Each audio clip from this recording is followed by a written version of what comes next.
الحمد لله الحمد لله الذي أوجب العدل في كل الأحوال وحرم الظلم في الدماء والأعراض والحقوق والأموال. أشهد أن لا إله إلا الله وحده لا شريك له كامل الأوصاف وواصل النوال. وأشهد أن محمدا عبده ورسوله الذي فاك جميع العالمين في العدل والفضل والإفضال، صلى الله عليه وعلى آله وأصحابه وسلم تسليما كثيرا. أما بعد، عباد الله، أوصيكم ونفسي بتقوى الله عز وجل.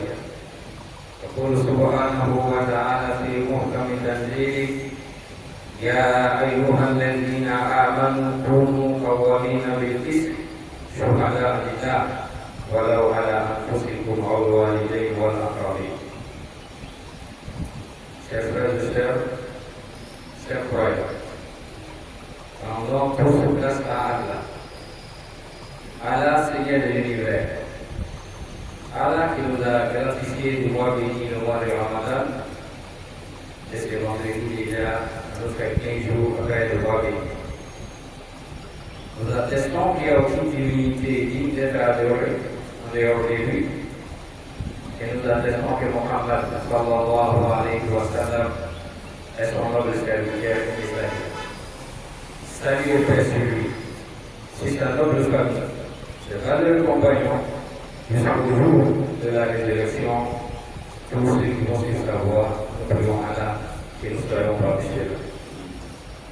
Je vous exhorte, ainsi que moi-même, à la crainte révérentielle d'Allah subhanahu wa ta'ala. Craignons Allah. Il faut avoir peur de Dieu à chaque instant, à tout moment. Vous êtes seul, vous êtes un groupe, il faut penser toujours à Allah subhanahu wa ta'ala, qui sait ce qu'il fait et qui va rendre demain. Alhamdulillah, depuis quelques vendredis, nos imams animaient des sermons sur le thème comment préserver, garder les acquis du Ramadan. C'est-à-dire, nous sortons de l'école de Ramadan et comment les leçons qu'on a notées. Certes, nous voulons Allah que chacun aille sa moyenne et jusqu'au Ramadan prochain, comment garder ces qualités de cette valeur en nous. Raison pour laquelle l'imam Dr. Abdullah nous a entretenu sur ce sujet, à savoir, si nous voulons garder, préserver les acquis du mois de Ramadan, il nous a donné des mécanismes, des moyens. Il nous a tracé une voie. Si nous marchons sur cette voie, sur cette route, nous allons toujours garder les acquis du mois de Ramadan. À savoir, il nous a exhorté de demeurer, de continuer toujours à venir prier à la mosquée, à dire la vérité, à s'éloigner de mensonges. Autrement dit, ce qu'on avait abandonné avant le Ramadan et après le mois de Ramadan, nous ne devons plus nous retrouver à cela.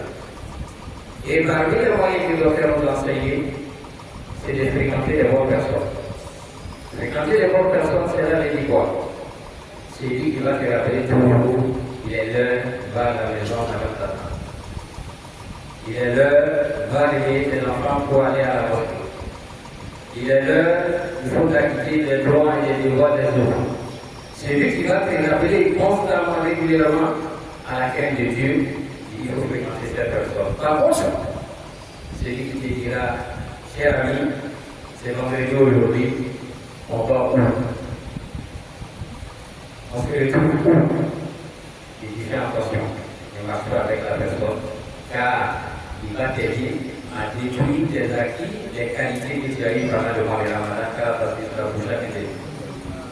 Toujours, le souci majeur du chef Laïma, Hafizahullah, le président du Conseil supérieur des imams de mosquée des affaires islamiques en Côte d'Ivoire, c'est l'amélioration du pratique des fidèles, surtout les fidèles de sa communauté. Oui, il est le guide de la communauté musulmane en Côte d'Ivoire, mais particulièrement il est le guide, le premier responsable de cette communauté. Raison pour laquelle nous orientons encore une fois des questions. Comment vous et moi, nous devons être un bon musulman, pratiquer l'islam dans sa totalité. L'islam ne se limite pas seulement aux 5 prières obligatoires. Nous sortons du mois de Ramadan, ça fait partie des prières de l'islam. Mais est-ce que l'islam se résume à ça? Non. Au-delà. Et après les prières, il y a les fondements, des actes qui vont renforcer cette prière, qu'on appelle le composant de l'islam. C'est l'orientation du Cheikh Al-Imam. Je vous demande encore une fois de question. Je nous rappelle, oui, car le rappel est ici le croyant. Ça fait pas une indication pour nous. Je parle ici un sujet majeur, un sujet capital, un sujet, imaginons-nous dans une vie, dans une famille.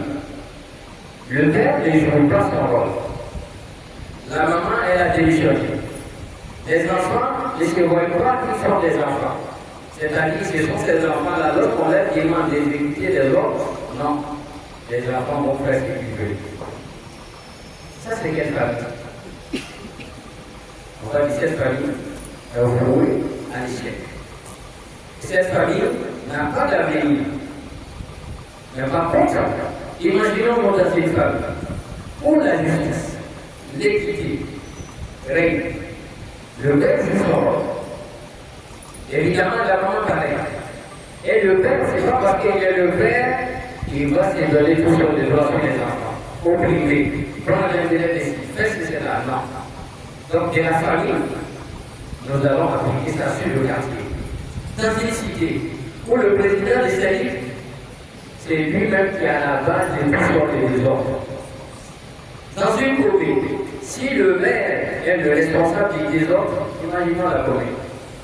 C'est pourquoi si vous rentrez dans une commune, la commune est propre, vous soyez la première des choses d'abord, après avoir remercié Allah, nous devons remercier qui? C'est lui qui est à la tête de cette ville. Oui. Quand le chef est juste, je vous assure, les administrés, ceux qui sont derrière lui, vont être corrects. Qu'est-ce que l'islam pense de la justice? Qu'est-ce que l'islam a dit sur la justice ou l'équité? Venez avec moi. Dieu nous dit dans le Coran, c'est sur la Douna, Surat 16, verset 90, je cite: Inna Allah ya'muru bil adli wal ihsan wa ita'i dhil qurba wa yanha 'anil fahsya'i wal munkar wal baghi ya'idukum la'allakum tadhakkarun. Dans ce verset, Dieu nous invite tous au bout de ces sujets que nous allons aborder aujourd'hui. Dieu invite la communauté musulmane, homme comme femme, jeune comme vieux, nous sortons du mois de Ramadan. Dieu nous dit ceci: Inna Allah ya'murukum bil 'adl. Dieu vous demande, Dieu vous oriente d'être juste dans vos affaires. Être juste, cela signifie quoi? Quelle est la philosophie de l'islam sur la justice? Quand on parle de la justice, parce que quand on dit à quelqu'un la justice, lui pense que tout se passe au palais de la justice. Or, la justice commence d'abord en soi-même. Et la justice va aller entre toi et ta femme, tes frères et sœurs, et entre toi et quelqu'un d'autre. Et si on se retrouve à la justice, c'est que tous ces mécanismes ont failli à leur devoir. Et c'est là, derrière le coup, on va se retrouver devant le juge. Mais la vision de l'islam sur la justice, qu'est-ce que c'est? L'islam a défini la justice. Alors, l'équité en islam,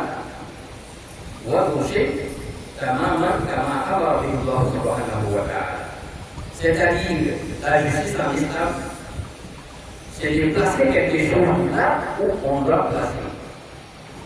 C'est-à-dire c'est de faire ce que tu as à faire. Mais c'est là, dépend.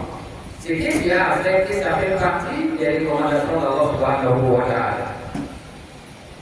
L'enfant n'a pas prié. Il a l'âge déjà plus de 10 ans. Si je prends mon enfant, je veux corriger, quelqu'un va me dire non, tu ne vas pas frapper ton enfant. Je dis non, je ne frappe pas mon enfant. Je vais être juste envers mon enfant. Car le jour de Yom Al-Qiyamah, si je n'arrive pas à corriger mon enfant aujourd'hui pour la prière, demain, devant Allah subhanahu wa ta'ala, je serai payé pour la foi. Donc la justice.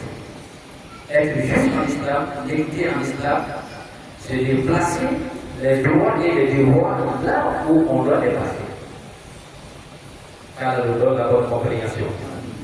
Et nous disons toujours dans le Coran, en parlant de la notion de la place de la justice et l'équité dans notre vie. Il est dit qu'il y a pour nous travailler avec lui. Et ici, il s'adresse aux croyants.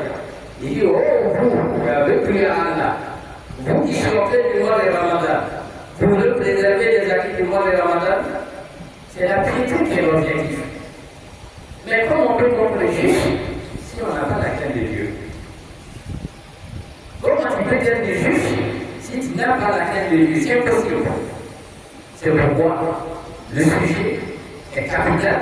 Vient nous aider toujours à renforcer les acquis du mois de Ramadan.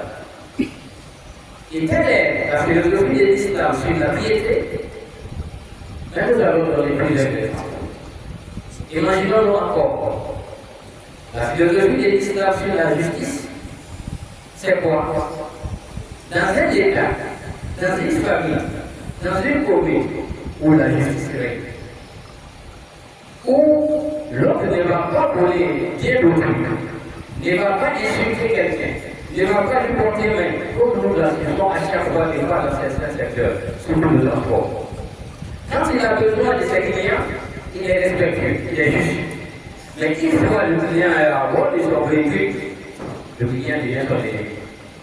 Après, lorsque le client réclame sa monnaie, ça devient des histoires. Or, quelques minutes avant, le client était le roi, comme on le dit chez nous, que le client était un roi. Oui, en islam, le client était un roi. Le client était un roi lorsque nous voulons appliquer la justice que l'islam nous réclame. Dans le verset, Dieu nous dit, comme je l'ai cité tout à l'heure, pour nous combattre avec Christ. Il dit, soyez solidaires, soyez dynamiques lorsqu'il s'agit d'être équitable. Soyez dynamiques lorsqu'il s'agit d'être juge. Mais par contre, ne soyez pas dynamiques, forts, réunis lorsqu'il s'agit de poser l'injustice. C'est le contraire que le Coran de nous enseigne. Donc la justice en islam est capitale. Être juste, c'est ce qui est recommandé. Être équitable, c'est ce qui est recommandé. Mais le prophète alayhi salatu wa salam, lui-même, il nous donne plusieurs exemples de lui. Exemple de la bataille du Badr, 17 Ramadan.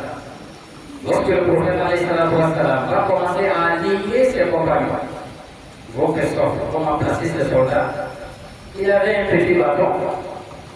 Arrivé à un niveau, à un sahaba, il touche le sahaba légèrement avec le bâton.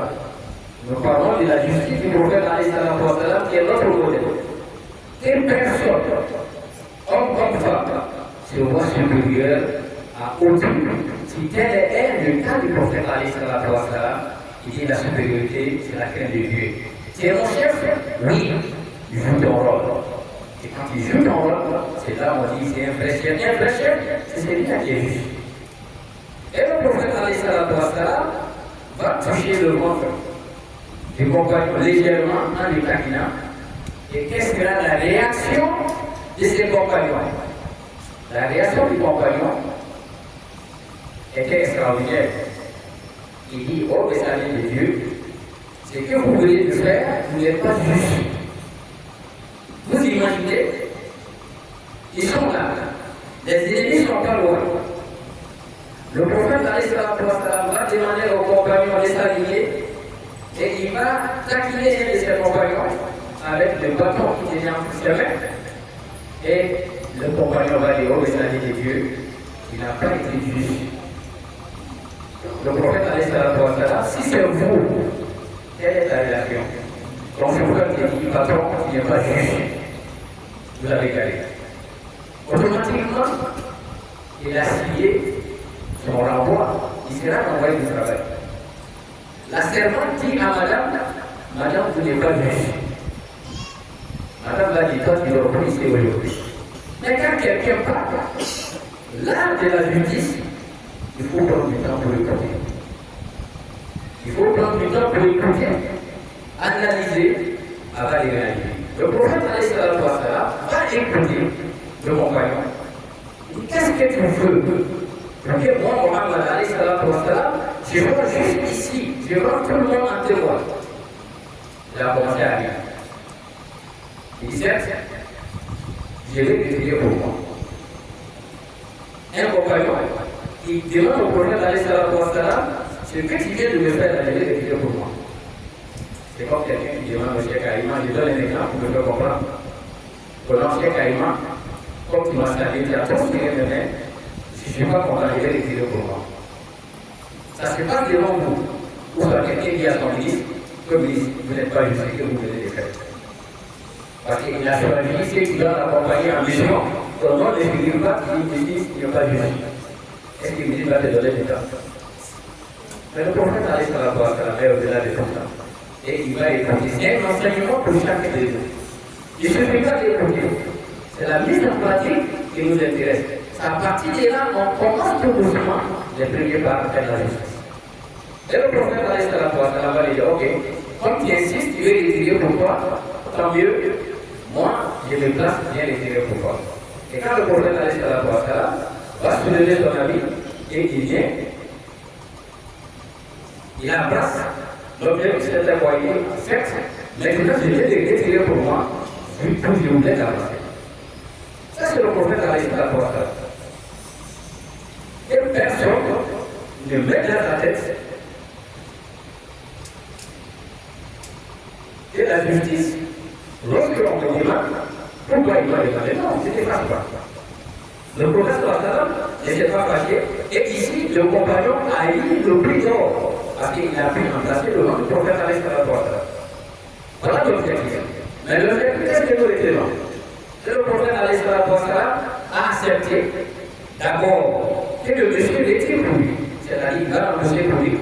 Et lui, le prophète à la porte, comme il a touché ton temps, j'ai touché aussi mon temps. Ça, c'est une leçon pour chacun de nous. Ça, c'est la justice depuis le temps du prophète à la porte. Et c'est la même justice que nous réclamons aujourd'hui. Avec la justice, nous allons gagner beaucoup. Quand on est juge, on dit la vérité. On agit avec la crainte de Dieu en pensant qu'un jour, on sera interrogé devant Allah subhanahu wa ta'ala, chacun fera attention, chacun fera justice. La justice va nous procurer plusieurs choses. Al-Amn, la justice va nous procurer la paix. La justice va nous procurer la paix. La justice va nous procurer aussi al-istiqrar, la stabilité. Et la justice aussi va nous donner al-itminan, la tranquillité. Les pays développés, où nos frères et sœurs vont traverser les Méditerranée, affronter la mort